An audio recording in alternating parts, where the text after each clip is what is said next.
Hello, everyone, and welcome. My guest for this episode is Raede, who is the CEO and co-founder of Asperger Experts and was diagnosed with Asperger's at age 12 when his parents noticed him having difficulties staying focused in school. Today, he lives in Seattle, Washington, where in addition to running Asperger Experts, he serves as director on the board of Acceptance, a transformational place in Centralia, Washington. He is the winner of the Diana Weitz Award from the Council on Independent Living, and in his free time, enjoys researching the intersection of psychology and architecture and eating tacos. Lots of tacos. Welcome, Danny, and thank you so much for joining us today. Thank you. You got me excited about tacos. Yeah, I like tacos too. That's why I came out. I don't think I've ever met a who's like, no, I hate tacos. So. All right. Well, that's something I guess that we both have in common with a lot of people. Yeah.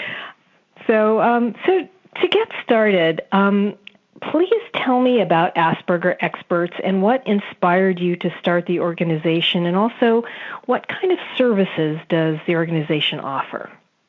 Asperger Experts is an online training and community platform that is, as of now, as if I'm doing my measurements correctly, the largest of its kind by and for people on the spectrum.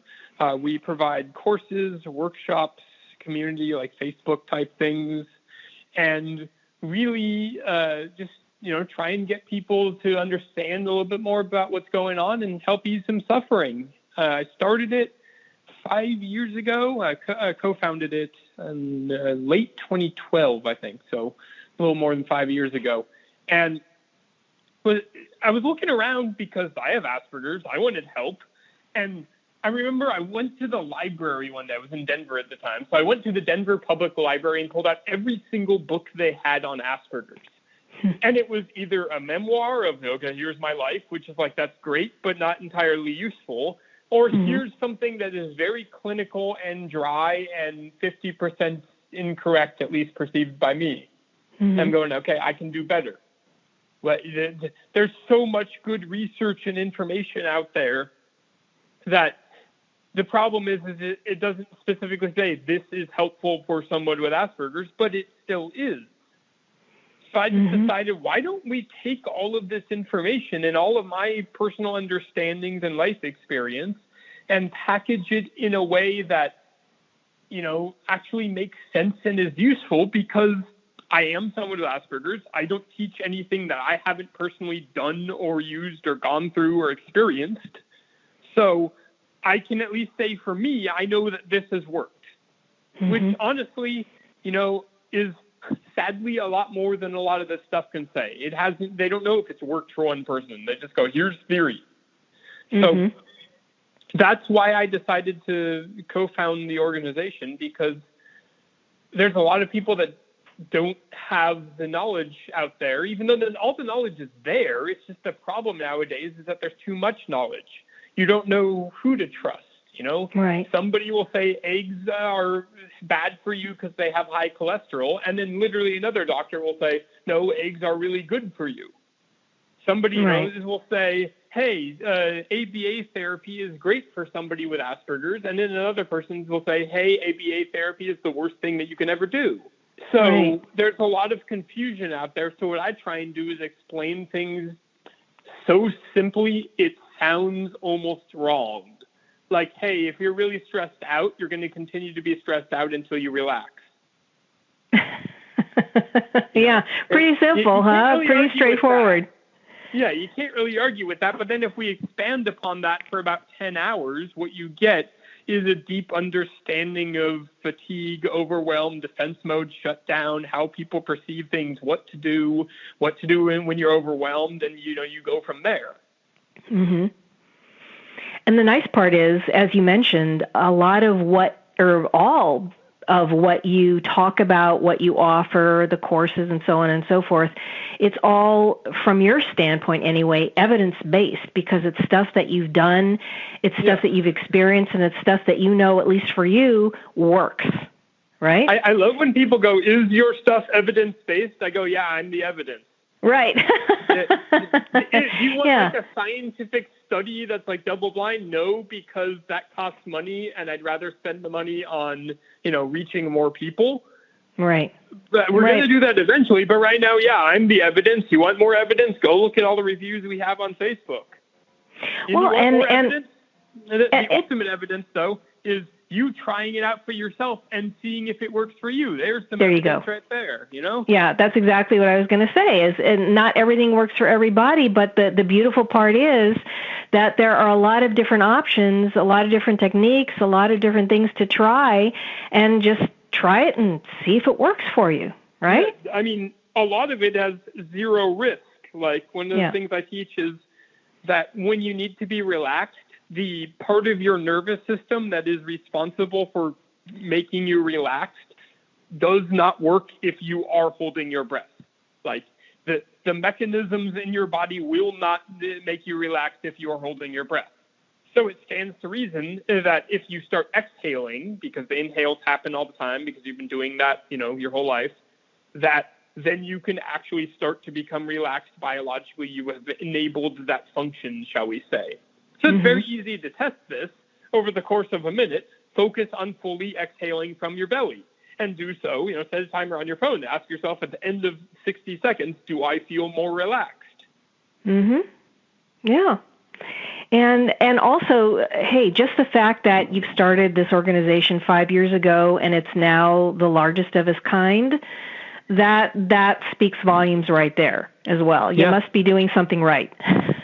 But it also speaks to the amount of demand for something like this. We run a workshop in like Seattle, let's say, and last time we did that, we had people fly in from Iceland like the day before, come to our workshop, and then fly home. And I'm like, okay, hi, how's Iceland?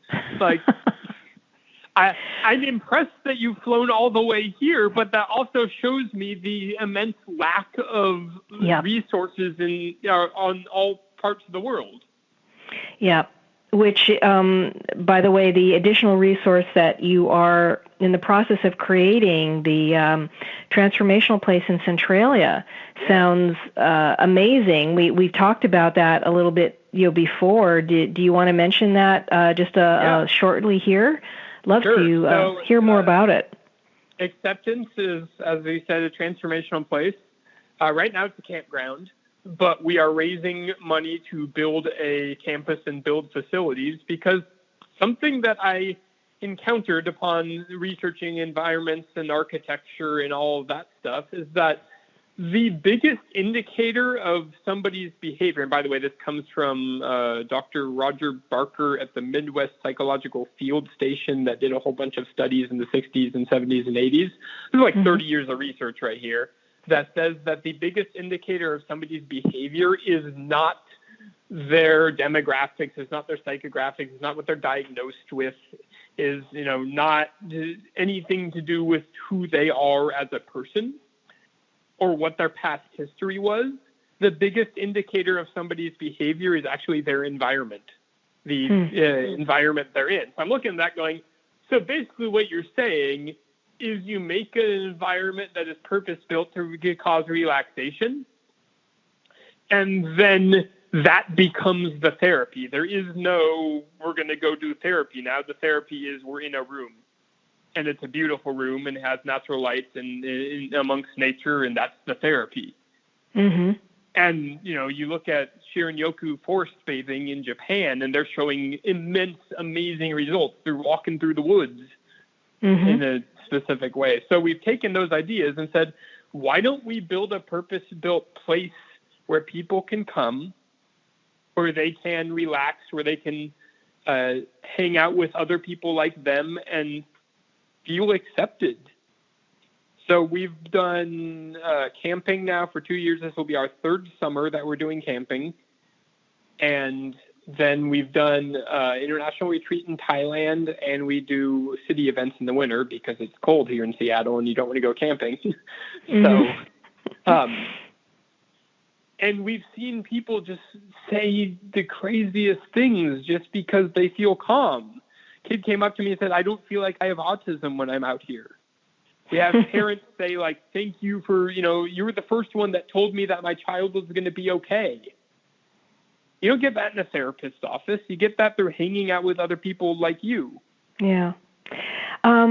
By the way, I understand that the term Asperger is no longer used by certain professionals and has kind of been absorbed into the broader category of autism. What is your opinion about that?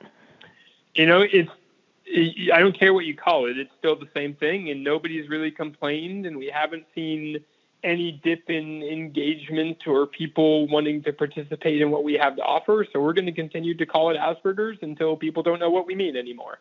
Okay. All right. Good for you. Also, you mentioned it earlier in our conversation, on your website, you also refer to something called defense mode. Yes. Can you please explain what that is and how to best handle it? Mention the things that you also talk about, acceptance, proper communication, those things that you've mentioned on your website and also previously. Yeah. Defense mode is a state of profound shutdown and overwhelm that a lot of people with Asperger's find themselves in, where almost everything seems like a threat, even if it isn't, and where, as the name implies, you are very defensive because you always are feeling on edge and, like you need to defend against the world, even if there's nothing there, because you have all these sensations and all of these feelings that are assaulting you. Mm-hmm. That could be just walking by and smelling tuna fish that somebody's eating. It's like, and it's really overwhelming. So that is the core of our work. The common story I hear is, my teenager is so shut down and overwhelmed, or young adult is so shut down and overwhelmed that they aren't going to school or aren't going to school much, or it's hard to get a job, and they're in their room playing video games all day, and I don't know what to do. And so how would somebody best handle that or support that person in helping them deal with it and get out of defense mode? Well, that is a topic that takes us multiple days to explain in depth. But the short version is that you really need to make sure that you understand that it's not a lack of knowledge. It's not that, if you just nag them for the 10,001st time, they'll finally get it and say, okay, yeah, sure, I'll do everything you say and just jump up and be fine. The problem is that they are lacking the resource of emotional capacity. They're lacking the resource of energy. They're lacking the resource of space to be calm. Mm-hmm. And so in short, this is the part that takes the 2 days of explaining. In short, you help give them that resource. You help give them that safety and that calm so that when they are encountering challenges, it is not challenging as much.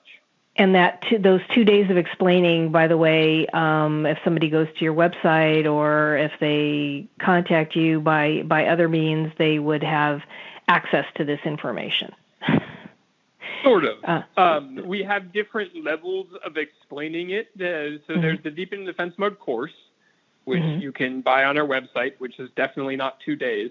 And then you have our Deep in Defense Mode live workshop that we run a few times a year. We're doing it. So far, we have dates in, I think it's like March and April April and May in Seattle and Indianapolis. Mm-hmm. So. Okay. So, what are the other core pillars that you refer to in the model that you've created? Because you've created this particular model, as I said, that you refer to on your website, and defense mode is one of the things, but you also mention other things as well that, as I say, you refer to as the core pillars. Yes. So defense mode is sort of the key thing, because without it, you can't really do anything else. Mm-hmm. It's like not getting enough sleep, but wanting to become a world-class chess player. You're coming to me going, I would want to become a world-class chess player. I go, okay, well, first you need to, function as a human, eat, sleep, drink water, things like that. So that defense mode's in that same way of, that's number one. Then it's about communication, learning how to, properly talk to people with Asperger's. It's about influence, learning how to influence them in a way that works for everybody instead of having a power struggle. And then it is about going deeper with emotional regulation and learning how do you create, maintain, and cultivate calm. Okay. I just want to, by means of just giving an example, you mentioned getting enough sleep. This is an issue that I know a lot of people in general deal with, let alone people who are on the spectrum. Focusing on that just for a moment, what is some advice you could give for regulating the sleep cycle for someone who's having a problem getting enough sleep or getting enough regular sleep, or, has their body clock totally thrown off for whatever reason? Yeah. So I am not a doctor, and you should totally go see a doctor and get a sleep study. But That being said, sleep generally falls into two categories. You have the I want to go to sleep, I'm tired, but my body physically won't let me, which means there is probably, again, I'm not a doctor, a medical issue going on, and you should go see a doctor.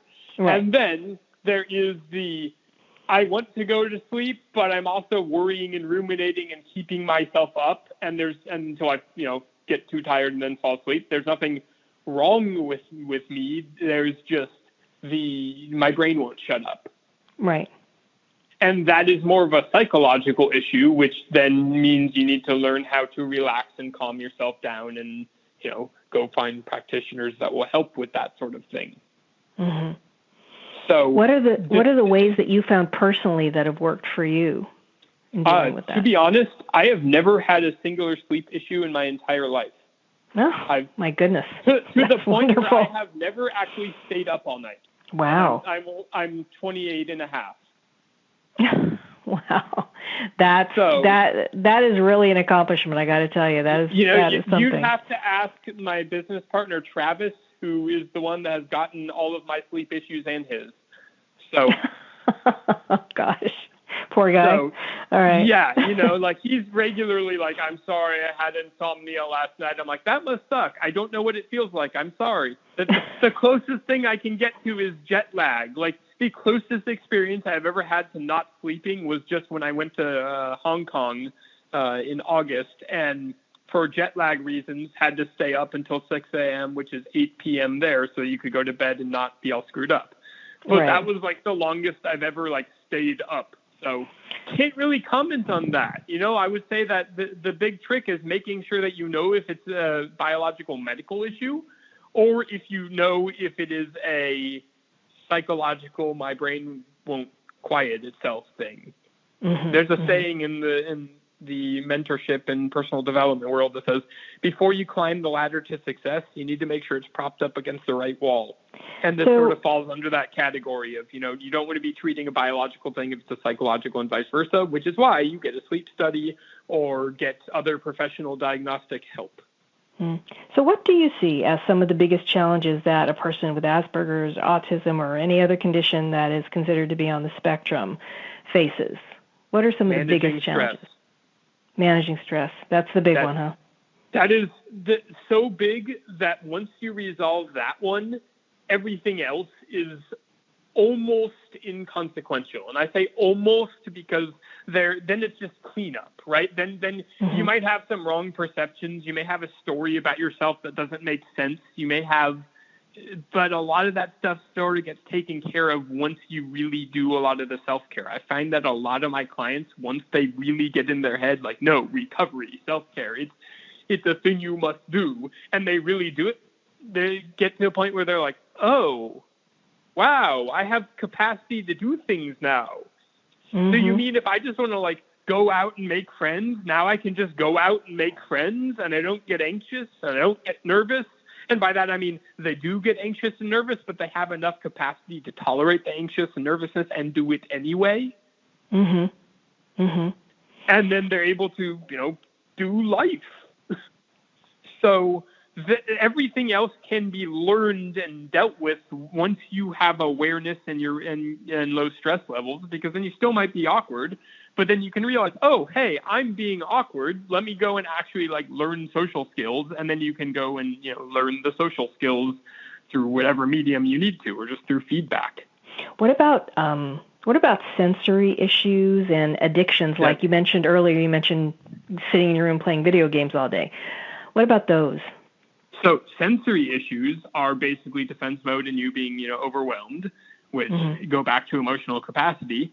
And I really like what Dr. Gabor Mate over in Vancouver, Canada, not Washington, says about addiction, which is addiction is a lack of connection. There is no evil addictive substance that is keeping you addicted.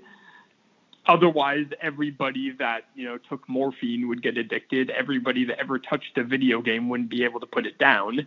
So it's not the substance that's the addictive thing. What you're dealing with is addiction is a lack of connection.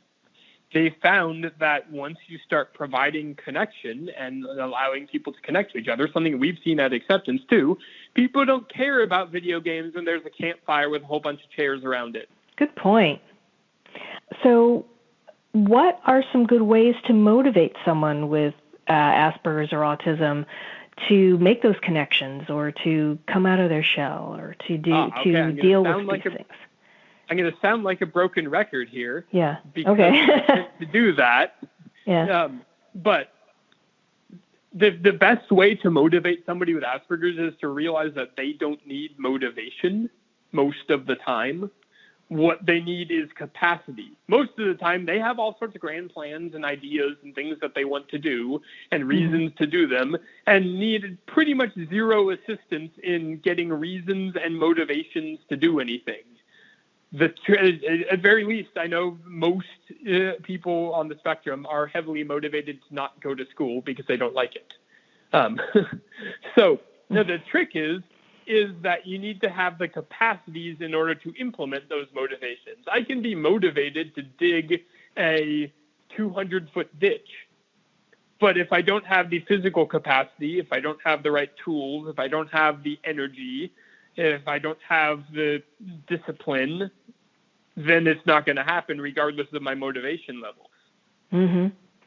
So I think people keep going, how do I motivate them? But what they're really after is they're stuck. How do I get them unstuck?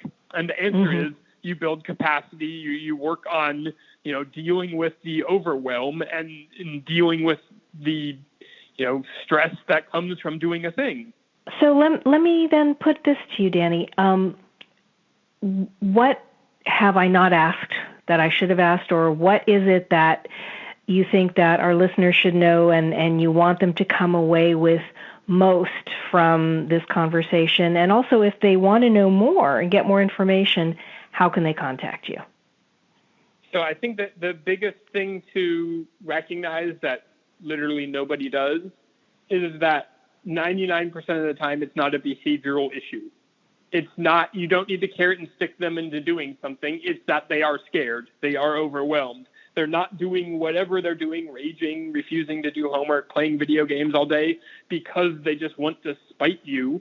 They're doing it because of a intense need to control and regulate their world in some way. So once you can really deeply understand that, it shifts everything, and you stop trying to get them to do anything.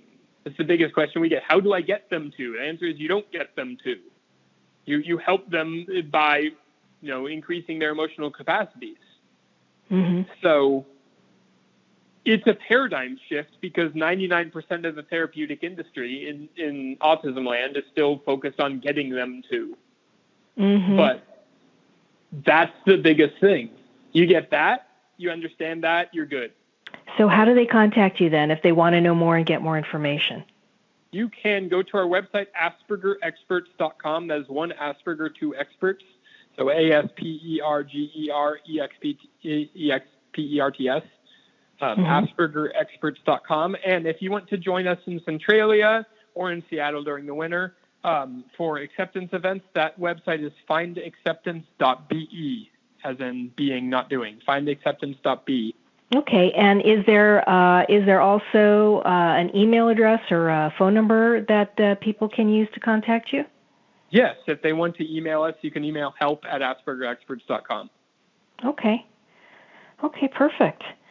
Well, Danny, thank you so much for your time and all of the great information that you shared today. I really think it's wonderful, and I think that this paradigm shift that you've talked about can and should take place. And with your help, I know that it will continue to. I also want to thank our listeners. I'm sorry, Danny, go ahead. I was just agreeing with you. Okay. Okay. But I also want to thank our listeners for spending a part of their day with us.